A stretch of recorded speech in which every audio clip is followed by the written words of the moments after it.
Apa itu OJK? Pertama, mari kita kenali definisinya.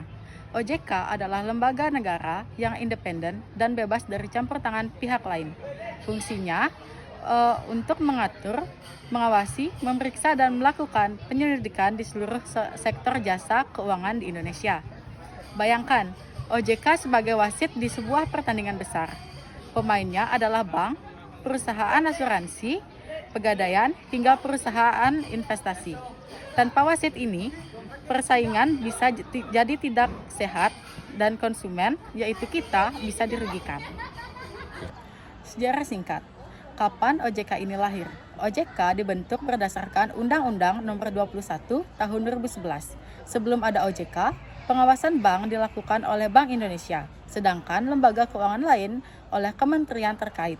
Namun, agar pengawasan lebih terintegrasi dan fokus, maka dibentuklah OJK yang mulai beroperasi penuh pada tahun 2013. Selanjutnya ada fungsi utama OJK. Secara garis besar, OJK punya 3 fungsi utama yang disingkat menjadi TAS. Yang pertama, terselenggara secara teratur, memastikan semua kegiatan keuangan berjalan sesuai aturan.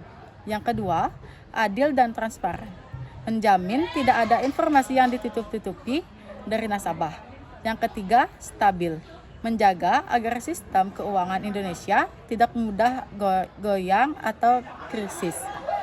Selain itu, ada satu misi mulia lainnya, yaitu melindungi konsumen. OJK bertindak sebagai tameng bagi kita masyarakat kecil agar tidak menjadi korban praktik keuangan yang nakal. Tugas dan wewenang OJK. Apa saja yang dikerjakan OJK sehari-hari?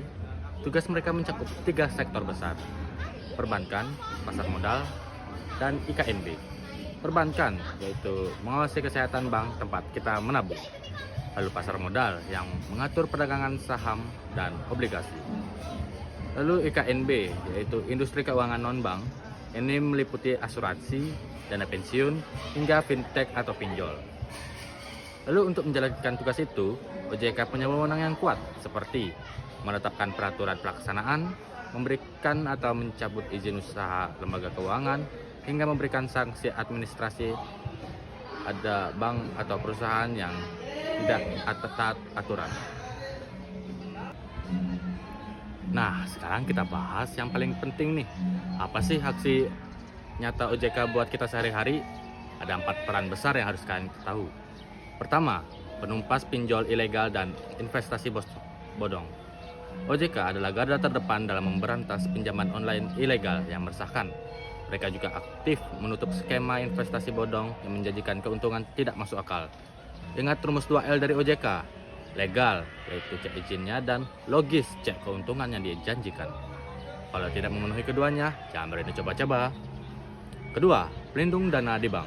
Setiap kali kalian menabung, OJK mengawasi kesehatan bank tersebut. Mereka memastikan bank dikelola dengan benar agar uang nasabah tetap aman.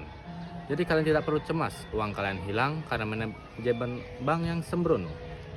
Lalu yang ketiga, yaitu layanan pengaduan konsumen. Punya masalah dengan asuransi yang klaimnya dipersulit atau merasa dirugikan oleh bank? OJK menyediakan kontak 157. Ini adalah pusat bantuan di mana kalian bisa bertanya tentang legalitas perusahaan atau melaporkan kendala keuangan yang kalian alami.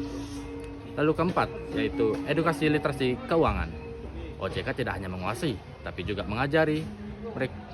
Mereka rajin masuk ke sekolah dan kampus untuk memberikan edukasi agar generasi muda paham cara mengelola uang dan tidak terjebak gaya hidup konsumtif yang berujung hutang. Jadi kesimpulannya, OJK adalah pilar penting bagi keamanan ekonomi kita. Dengan adanya OJK, kita bisa bertransaksi dengan rasa tenang. Namun, sebagai konsumen, kita juga harus cerdas, selalu cek legalitas lembaga keuangan yang kalian gunakan melalui kanal resmi OJK. Oke, sekian penjelasan mendalam kami tentang OJK.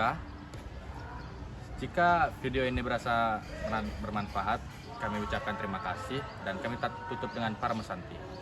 Om Santi Santi Santi.